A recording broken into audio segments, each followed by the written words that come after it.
Hi friends, welcome back to my channel. ఇప్పుడే అందిన వార్త. ఆంధ్రప్రదేశ్ రాష్ట్రానికి ప్రత్యేక హోదా గురించి తాజా సమాచారం అయితే వీడియోలో ఉంది. వీడియోని ఎక్కడే కానీ స్కిప్ చేయకుండా ఎండ్ వరకు చూడనప్పుడే పూర్తి ఇన్ఫర్మేషన్ అర్థమవుతుంది.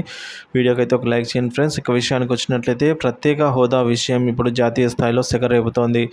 ఇప్పుడిప్పుడే బీహార్లో ఈ వ్యవహారం కాక మీద ఉంది. ఇక ప్రత్యేక హోదాను కోరుతున్న మరో రాష్ట్రం ఒడిశాలో బీజేపీనే ఉంది. ఇక్కడ కూడా సుదీర్ఘకాలంగా ప్రజలు ఉద్యమాలు చేశారు. గతంలో నవీన్ పట్నాయక్ కూడా ఇక్కడ ప్రత్యేక హోదా కావాలని పట్టుబట్టారు. డెలిగేషన్ బృందాన్ని కూడా ఆయన తీసుకెళ్లారు. మరోవైపు తమ రాష్ట్రంలోని నీలగిరి ప్రాంతానికి ప్రత్యేక హోదా ఇవ్వాలని తమిళనాడు కూడా సుదీర్ఘకాలంగా పోరాడుతోంది. ఇక పశ్చిమ బెంగాల్లోని డార్జిలింగ్ ప్రాంతానికి కూడా ప్రత్యేక హోదా ఇవ్వాలని డిమాండ్ ఉంది. ఇలా దేశవ్యాప్తంగా అనేక రాష్ట్రాలు కూడా ప్రత్యేక హోదా డిమాండ్ చేస్తున్నాయి. ఇక్కడ మరో విచిత్రమైన పరిస్థితి ఉంది. ఒకవైపు కొన్ని రాష్ట్రాలు ప్రత్యేక హోదా కోసం డిమాండ్ చేస్తూ ఉంటే, మరికొన్ని రాష్ట్రాలు ఆయా రాష్ట్రాలకు ప్రత్యేక హోదా ఇవ్వద్దు అంటూ ఉద్యమాలు చేస్తున్నాయి. వీటిలో తెలంగాణ, మహారాష్ట్ర, పంజాబ్, జార్ఖండ్ వంటి రాష్ట్రాలు ఉండడం గమనార్హం. ఏపీకి ప్రత్యేక హోదా వద్దని తెలంగాణ, తమిళనాడు రాష్ట్రాలు డిమాండ్ చేస్తున్నాయి. ఇక బీహార్కు హోదా వద్దని జార్ఖండ్, మహారాష్ట్రలు రాష్ట్రాలైతే కోరుతున్నాయి. ఈ విధంగా ఇన్ని వివాదాల మధ్య అసలు ఇలా పీఠముడులు చాలానే ఉన్నాయండి. ఇలా ఇన్ని వివాదాల మధ్య అసలు మోడీ ఇస్తారా అనేది ప్రశ్న. బీహార్తో పాటు ఏపీకి కూడా ప్రత్యేక హోదా డిమాండ్ చేస్తే మోడీ ఏ మేరకు తలొగ్గుతారు అనేది ప్రశ్న. ఎందుకంటే ప్రస్తుతం ప్రత్యేక హోదా డిమాండ్ను లేవనెత్తిన బీహార్ మోదీకి మద్దతుగా 12 మంది ఎంపీలను కేంద్రంలో ఉంచింది.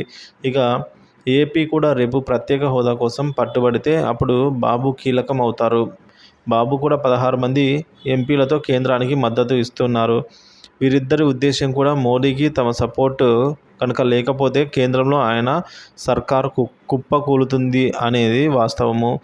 మ్యాజిక్ ఫిగర్ ప్రకారం చూసుకున్న 273 మంది ఎంపీలు ఉంటే తప్ప కేంద్రంలో మోదీ సర్కారు మనజాలదు. ఇలా చూసుకుంటే బీజేపీకి ఒంటరికి దక్కిన స్థానాలు 250. మిగిలిన 23 స్థానాలను ఇతర పార్టీలతో కలుపుకొని ఆయన సర్కారు ఏర్పాటు చేశారండి మోదీ గారు. ఇప్పుడు వీరు కనుక తప్పుకున్నట్లయితే ఏంటి అనేది $1 మిలియన్ ప్రశ్న. అందుకే హోదా కోసం బీహార్ పట్టుబడుతోంది. ఏపీలో చంద్రబాబు ఈ విషయంపైన ఇంకా దృష్టి పెట్టలేదు.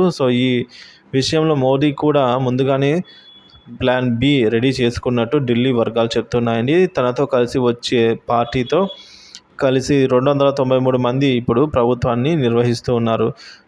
బాబు, నితిన్లు కనుక ఘర్షణకు దిగి జారుకున్న ఆయన బలం తగ్గేది 16 + 12 28. 293లో 28 తీసేస్తే 265 మంది మిగులుతారు. అప్పుడు మెజారిటీ కోసం కావాల్సింది 8 మంది. ఈ 8 మందిలో వైసీపీలో 4 ఉన్నారు. అలాగే ఒరిస్సాలోనూ ప్రాంతీయ పార్టీల బలగం 3 నుంచి 4 దాకా ఉంది. ఇలా చిన్న చితక పార్టీలను కలుపుకొని వెళ్తారే తప్ప ఆయన ప్రత్యేక హోదా ఇవ్వబోరని అయితే పరిశీలకులు అంటున్నారు. మరి ఏం చేస్తారో చూడాల్సి ఉంది ఫ్రెండ్స్.